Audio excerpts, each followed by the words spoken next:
নমস্কার সম্মানীয় দর্শক, আজ আমি আপনাদের দেখাবো কৃষি যন্ত্রপাতি, যে সরকারি মাধ্যমে কৃষি যন্ত্রপাতি 50% ভর্তুকিতে পাওয়া যায়, তার অ্যাপ্লিকেশন কিভাবে করতে হবে সেটা আমি আপনাদেরকে আজকে তুলে ধরবো আপনাদের সামনে। তো অ্যাপ্লিকেশন করার জন্য আপনি আপনার যে কোনো একটি ব্রাউজার নিয়ে নেবেন। আমি আমার একটি ব্রাউজার নিয়ে নিচ্ছি। আমি ক্রোম ব্রাউজার নিয়েছি। ব্রাউজারে অ্যাড্রেস বারে গিয়ে টাইপ করব মাটির কথা। টাইপ করার পরে এন্টার দেবো। দেওয়ার পর দেখুন প্রথমে যে সাইটটি রয়েছে এই সাইটটি আমরা ওপেন করব।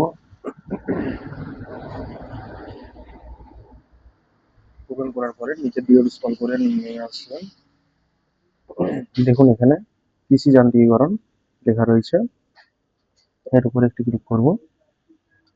করার পরে এখানে দেখুন কৃষি যান্ত্রিকীকরণ 25 থেকে 26, এটার উপরে ক্লিক করব। করার পরে এখানে দেখুন অ্যাপ্লিকেশন সাইন ইন, এটার উপরে ক্লিক করব। এরপর দেখুন এখানে কোনো কিছু নয়, আপনার হচ্ছে এখানে দেখবেন নিউ রেজিস্ট্রেশন। তো এখানটা দেখুন নিউ রেজিস্ট্রেশন লগ ইন। তো যাদের রেজিস্ট্রেশন করা রয়েছে তারা লগ ইন করবেন, যাদের রেজিস্ট্রেশন করা নেই রেজিস্ট্রেশন করবেন। তো আমার রেজিস্ট্রেশন করা রয়েছে, তবুও কিভাবে রেজিস্ট্রেশন করতে হবে সেটা আমি দেখিয়ে দিচ্ছি। তো রেজিস্ট্রেশন করার জন্য আপনাকে যেটি করতে হবে, এখানে আপনার ভোটার কার্ডের নাম্বার, এখানে আপনার ফোন নাম্বার, এখানটাতে ইমেল আইডি দিলেও হবে না দিলেও হবে, এখানে ফার্মারের নাম, এখানে একটা পাসওয়ার্ড দিবেন, এখানে কনফার্ম পাসওয়ার্ড দিবেন, এখানে আধার নাম্বার দিবেন, একটু উপরে দিয়ে দেবেন।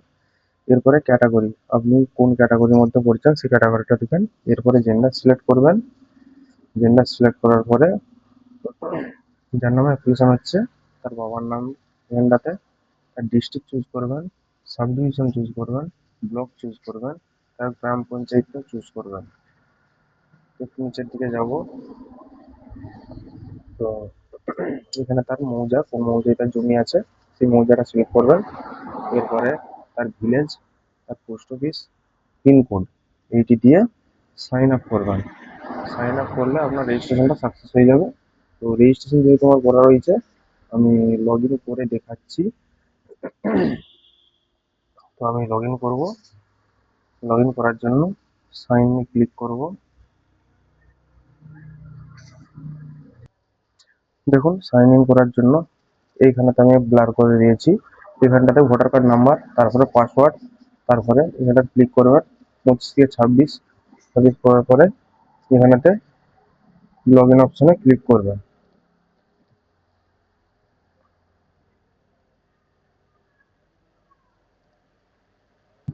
তো আমার সাইন ইন হয়ে গেছে। সাইন ইন করার পরে দেখুন এখানে দেখুন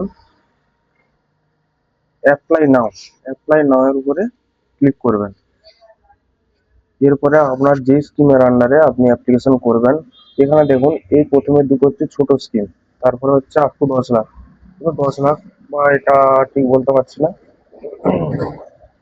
আমি যেটা করব, একটা খড় কাটা মেশিন, যে থ্রেসার মেশিন হয় সেই মেশিন আমি এখানে একটা অ্যাপ্লাই করে দেখাবো। অ্যাপ্লাই করার জন্য এইটার উপরে, এই FSSM স্কিমের উপরে আমি ক্লিক করব।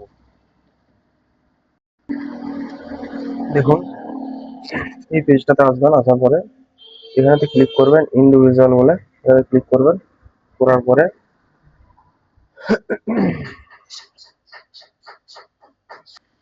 এই পেজটাতে আসার পরে আপনি দেখবেন, এখানে দেখবেন টাইপ অফ ফার্মার, যেরকম ধরনের তার জমি রয়েছে, বেশি জমি থাকলে হচ্ছে লার্জ, কম জমি থাকলে স্মল, তারপরে মাঝামাঝি জমি থাকলে অর্গানাইজ বলে অপশনটা আছে, এটুকু ক্লিক করবেন। তো জমি কম আছে যার নামে অ্যাপ্লাই করছি, তো তার সেই জন্য স্মলে ক্লিক করছি।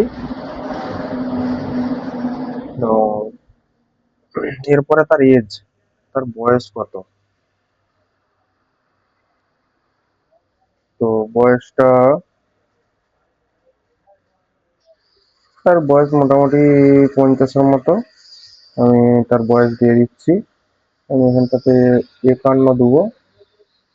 55 দিচ্ছি। এরপরে দেখুন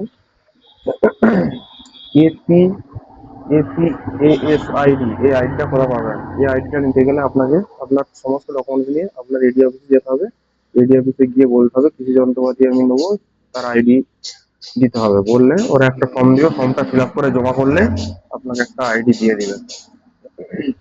এখানে আইডিটা দিবেন, দেওয়ার পরে এখানেতে সবকিছু আপনার রেজিস্ট্রেশনের যেগুলো ফিল আপ করবেন এখানেতে চলে আসবে অটোমেটিক। ঠিক আছে? তো এখানে আপনার ডিস্ট্রিক্ট, সাব ডিভিশন, ব্লক, গ্রাম পঞ্চায়েত, পোস্ট অফিস, পিনকোড সব আগে থেকে ফিল হয়ে থাকবে। এরপরে আপনার ব্যাংক ডিটেলস, তো আপনার এখানে ব্যাংক অ্যাকাউন্ট, যেই নামে ব্যাংক অ্যাকাউন্ট আছে তার নাম, ব্যাংক অ্যাকাউন্ট নাম্বার, ব্যাংকের নাম, ব্রাঞ্চ, আইএফসি কোড।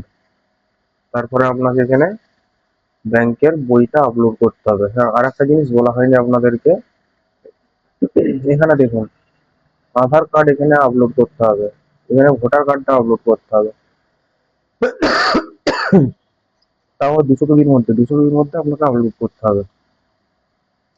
তো এরপরে যেটা করবেন, আপনি যেই জমিতে দেখাচ্ছেন জমির পরিমাণ এখানে আছে ডেসিমেল, আপনি এখানে শতকও দিতে পারেন, কোনো অসুবিধা নেই। তারপরে যেখানে আপনার জমিটা রয়েছে তার ডিস্ট্রিক্ট চুজ করবেন, তার ব্লক চুজ করবেন, সেই মৌজাটা চুজ করবেন, তার জিএল নাম্বারটাও অটোমেটিক এখানে ফিল হয়ে যাবে। আপনার খতিয়ান নাম্বারটা চুজ করতে হবে, খতিয়ান নাম্বার দিতে হবে, আবার আপনাকে টোটাল এরিয়াটা দিতে হবে। তারপরে আবার টোটাল এরিয়া এখানেতে 3টে একই দিলে কোনো অসুবিধা কিছু নেই। এরপরে আপনাকে এখানটায় আপনার ল্যান্ডটা আপলোড করতে হবে, অর্থাৎ রেকর্ডটা আপলোড করতে হবে। এরপরে একটু নিচের দিকে আসবেন, আসার পরে এখানে দেখুন মেশিনের ক্যাটাগরি। তো বন্ধুরা আমি এটা যেগুলো দেখালাম ওইগুলো ফিল করে নিই, নেওয়ার পরে আপনাকে এখানটা আমি দেখাচ্ছি। ঠিক আছে?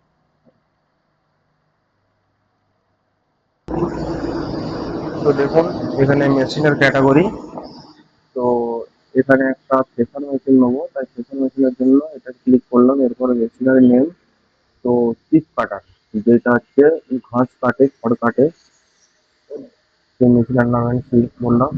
এরপরে ম্যানুফ্যাকচারার,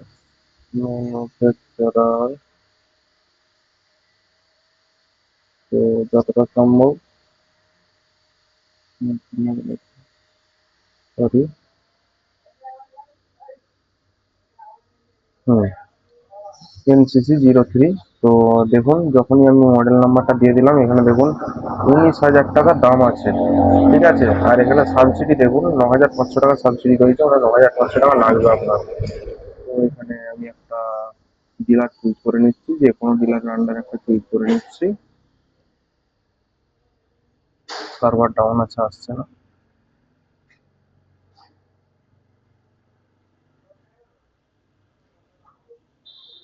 চুজ করলাম। এরপর দেখুন সব কিছু আমি করে দিয়েছি। এরপর আমি সাবমিট অপশনে ক্লিক করব। তো সাবমিট অপশনে ক্লিক করছি, দেখুন আমার সাবমিট সাকসেসফুল হয়ে গেছে। এরপরে আপনি ফর্মটি ডাউনলোড করে নেবেন। ফর্মটি ডাউনলোড হয়ে গেলে আপনি এই ফর্মটা সমেত আপনার সমস্ত ডকুমেন্টস কপি করে নিয়ে আপনাকে এডি অফিসে জমা করতে হবে। জমা করার 1 থেকে 1.5 মাসের মধ্যে আপনি আপনার যে মেশিনটি অ্যাপ্লাই করেছিলেন সেই মেশিনটা আপনি পেয়ে যাবেন। তো ভিডিওটি ভালো লাগলে আমার চ্যানেলটি সাবস্ক্রাইব করে দিবেন। তো ধন্যবাদ ফ্রেন্ড।